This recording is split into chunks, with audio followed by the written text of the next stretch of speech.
Welcome back to the Aussie Shed, gentlemen. While the skyline's off being tuned, I've got another little project on the go here in the Aussie Shed. This is a vehicle that I built about 10 years ago for a mate of mine. It was a rotisserie rebuild, very nice vehicle indeed. It's back for a little bit of maintenance and just a couple of little things. So yeah, I'll go and get it and bring it in.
And there it is, folks. So if you're interested, sit back, grab a beer, and I'll give you a bit of a walkthrough of the vehicle, and we'll go over a bit of the history of the car and the history of the build and all that kind of stuff. So what you see here, folks, is a 66 Mustang Convertible. It's still left-hand drive. No one in their right mind would butcher a vehicle like this and try to make it right-hand drive. It's not challenging at all to drive on the road. Left-hook cars are, you know, it's not that big a deal. You get used to it really quickly. So as I mentioned, this vehicle, I built it for a friend of mine about 10 years ago. We bought it from a guy who imported it from the US. He was living over in the US for about 10 years, and he purchased this and was driving it around over there while he was there. Now, he bought this from a deceased estate probably about 20 years ago or more. It had something like 42,000 original miles on it. Never been in an accident. No rust. Never had any rust. No rust repairs. No accident repairs. Overall, a really nice vehicle. That being said, though, it was quite old and was quite lacking in maintenance. So the guy who bought it into Australia, he had other projects on at the same time that he was doing. He was building a big Cadillac or something like that. So he wanted to offload this to fund his Cadillac build. And that's how we got it, basically. I'll just walk you around the car and you can have a bit of a look and see how nice it is. It has been repainted. Like I say, it was a rotisserie rebuild. The motor's been out. Every part of the car has been rebuilt. So we'll go and have a bit of a look at it. So she's a very nice machine. We'll go and have a look in the interior. Just bear with me, folks. I'll just get past the hoist here. But this is what she looks like. It is a factory pony interior. This car is mostly all original, bar a few bits and pieces. As I say, it was you know, reasonably well looked after. Not a huge amount needed to be done with it. The front door trims and the front seat covers were a little bit tired, so we do it is running reproduction door trims and the vinyl on the front seats, which is quite easy to get off and replace. Reproductions plus all the bolstering in the seats has been redone to just make them more nice and comfortable. Back seat there is still original. Steering wheel, I'm pretty sure that was original as well. Maybe it's a reproduction. A lot of the cranework's been redone. All the stainless on the car, like all the trims around the windscreens and all that sort of stuff, it's all been, you know, repolished and all that sort of thing. And it has quite a lot of hidden tech in it. Now, I'll go over that shortly. It's just a really nice machine. Such a fantastic cruiser. It's not the most powerful thing in the world, but it is just a really nice machine. I'll open up the boot.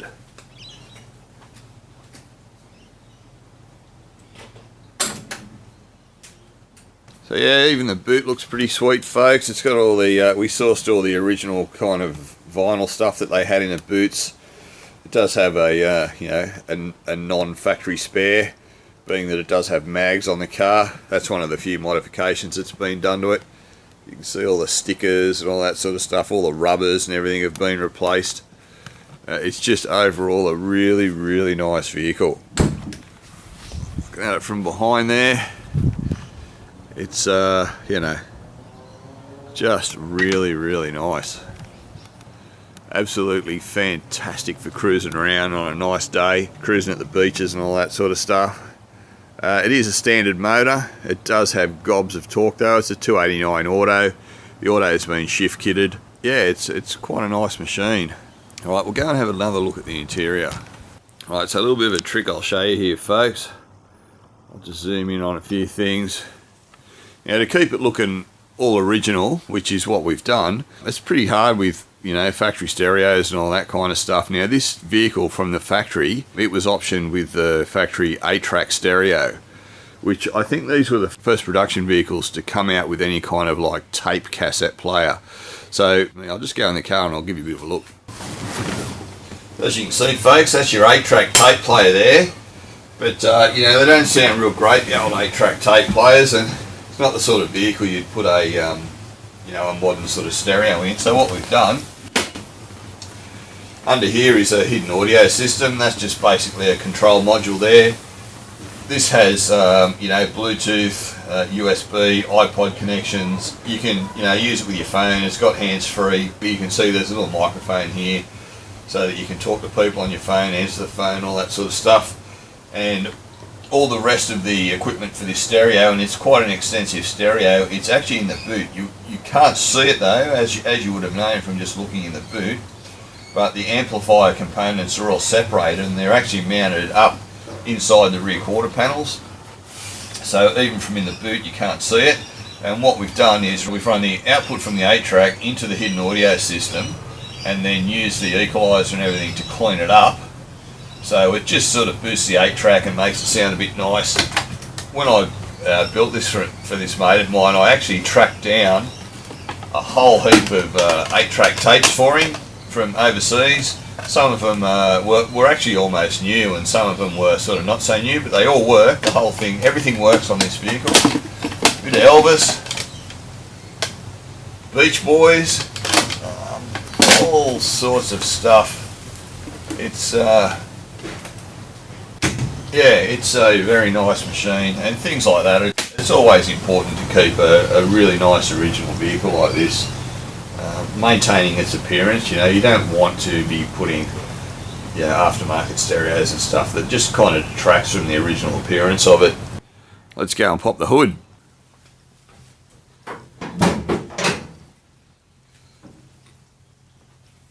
Okay, so see if I can get a little bit better of a look in there. Okay, so as you can see, 289 auto. Motor, everything's been rebuilt in this vehicle. Motor's been completely rebuilt and it's been set up for unleaded petrol, so you can just put normal fuel in it. We run it on 98. It does have hardened valve guides and valve seats and everything in it, so that it can handle the unleaded fine. When we rebuilt it, we did do a lot of work in doing a lot of matching serial number stuff. The distributor that was in it, the numbers didn't match up. It was from a slightly later model, but I searched sort of all around the place and I ended up finding a matching distributor in the US, matching numbers distributor in the US. Had that rebuilt. It's a full electronic distributor. A lot of things like that we've done. Anything that we could hide that would modernise the car and bring a little bit more reliability into it has been done. So it has all full electronic internals, but the body of the distributor does have all the right matching numbers for the year model of this vehicle and all that sort of stuff. Same goes for the alternator. The alternator had been replaced, as a lot of cars do over the years, with a you know, just probably a changeover unit, which the numbers didn't match. It was from like a, I don't know, 75 model or something like that. So once again, sourced another alternator with matching numbers from a guy in the US. Brought it back here to Australia and had it rebuilt. When the engine bay was repainted, all the factory stickers and everything all sort of put back on it, so it all looks Mickey Mouse. It's not running the original carby. It's running a 650 Holly vacuum secondary, and it also has an Edelbrock Performer manifold from memory, but it's all hidden under the factory air cleaner. It all, you know, unless I told you, you would have really no way of knowing. You can see over there's a brake booster and master cylinder. Go and have a look at that. Alright, so that's a twin diaphragm unit and an XB Falcon master cylinder. These are things that we kind of had to do, folks, just to make the vehicle a little bit better. When this came out from the factory, it had drum brakes on it, but while it was in the US, it had a brake conversion done. The brake conversion that was done was absolutely atrocious. Even though the brakes sort of worked okay, just the fitment was really, really terrible. The brake booster and master cylinder combination was too long, so it actually cut a hole in the back of the shock tower, and the brake master cylinder protruded into the shock tower by about probably half an inch sort of thing, and it was just terrible. They'd made a real mess of the firewall as well. It had had all sorts of friggin' hammer work and holes drilled in it and all this kind of thing. The brake pedal had been cut and shut about 6 times before they worked out, you know, the proper kind of angle that it needed to be on to sort of function correctly. And the welding on it was just atrocious. It was just like bird droppings. So it all had to go. So basically when we first got the car, that was one of the things that we thought, well, we're going to need to address this straight away. And it's kind of one of the things that led to going into such a detailed rebuild. Because we kind of had to pull everything out, even though the engine didn't have a huge amount of miles on it. As you know, when things get old, rubber seals dry out, things start to leak. You know, it was just a case of all that sort of stuff. The operation of the braking system was really dodgy as well. They'd used an original brake pedal, I think from this model, and it had the whole pivot had been changed up underneath the dashboard that kind of holds it all up to the vehicle, and it was done really, really poorly. It was just really, really dodgy and just an absolute mess. In an emergency, I reckon if you'd pushed on the thing too hard, the wells would have broken and the pedal would have just, you know, fallen off basically, and you would have ended up into a wall or whatever. They'd also used a later model Mustang upright in the front end, and they'd used, you know, the matching brake rotors and calipers off that vehicle.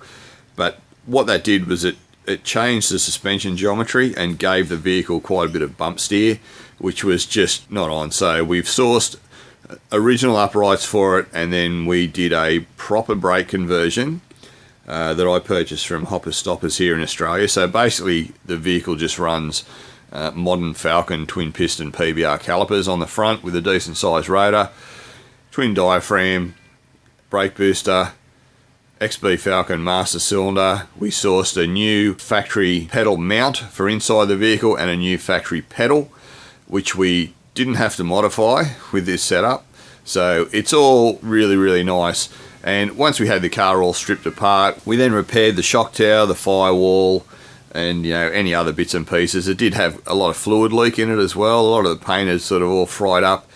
And they also had a brake proportioning valve in the engine sort of hidden down in there because it just didn't work properly. They hadn't changed the rear wheel cylinders, all this sort of stuff. Everything had been done as a bit of a workaround. So we just approached it in the way that we generally tend to do here, which is just do everything to the best of our ability, make everything new. It was a really good build actually. It went really, really smoothly.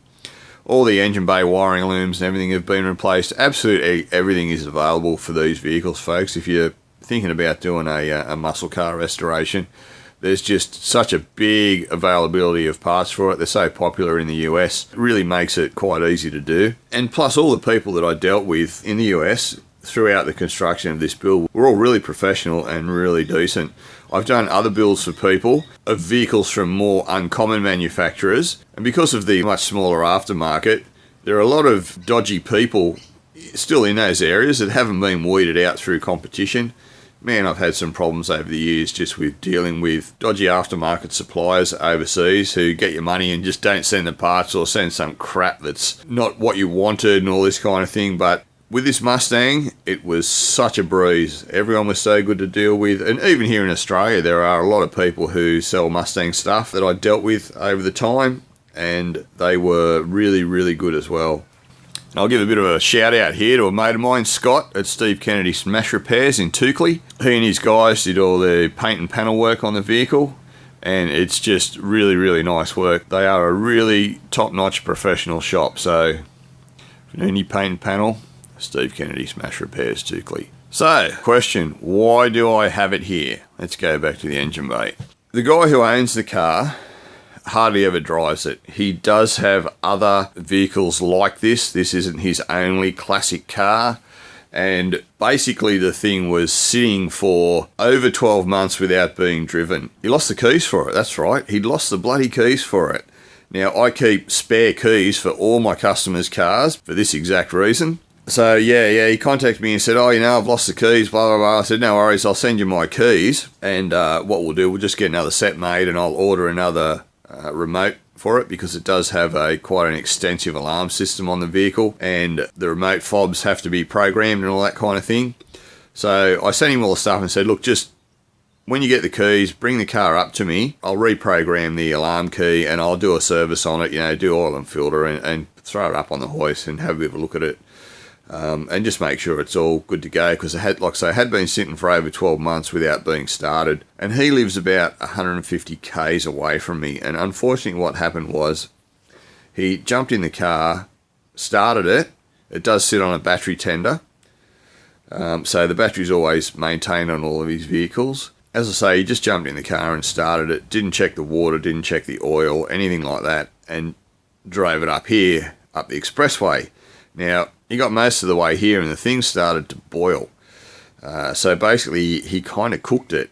And he got the NRMA, which are our National Roads and Motorists Association. He rang someone from the NRMA. They came out and helped him and put some coolant in it. Apparently, it was low on coolant.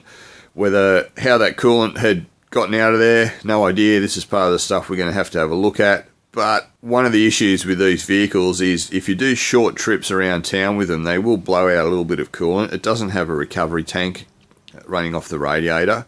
So if you do a short trip around town, it always did tend to blow out a little bit of coolant. And each time you drive it, it would blow out a little bit more coolant. And over time, the coolant in the radiator level would get a little bit low. So you just kind of top it up. But unfortunately, it doesn't appear to have been topped up.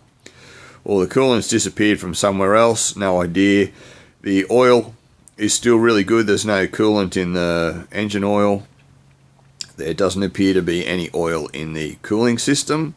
So hopefully, there's no issues with head gaskets or anything like that, but we will see. I have not even really looked too hard at the car other than just checking the oil and all that sort of stuff. That's why it's now in the shed, to pull it apart a bit, do a bit of a diagnostic on it and see what the problem was and where the coolant went and why, and what we can do to sort of fix that. Worst case scenario is we'll pull the heads off and have a bit of a look at it, but that's sort of a last case scenario. I have a coolant recovery system that I'm going to fit to the vehicle and a few other bits and pieces, and just sort of try and get a bit of a feel for it. He was saying that the temperature gauge hadn't moved on the vehicle. I know that can happen sometimes if there's no water in the car and you do boil it. Because there's no water, it won't actually move the gauge needle on the sender, but I do have a new sender for it, and I'm going to test the gauge and other stuff just to make sure that this kind of thing doesn't really happen again. Maybe even try and set up some sort of a buzzer. So potentially if this happens again, he can get the thing off the road before cooking the absolute crap out of it. So I'm going to start pulling it apart, having a bit of a look at it, fitting this recovery system. I've got a pretty sweet little radiator overflow tank that we're using that hides really well. That's not going to sort of detract from the thing, and I think we'll even have to go for a bit of a drive in it. That certainly sounds good to me. So if you're at all interested in this vehicle, folks, or just general Aussie shed stuff, remember to subscribe to my channel. That way you'll get any updates, notifications of new videos. If you like this video, give us a thumbs up. As always, folks, thanks for stopping by the Aussie Shed. Always a bloody pleasure to have you here. And I'll see yous on the next one. Cheers.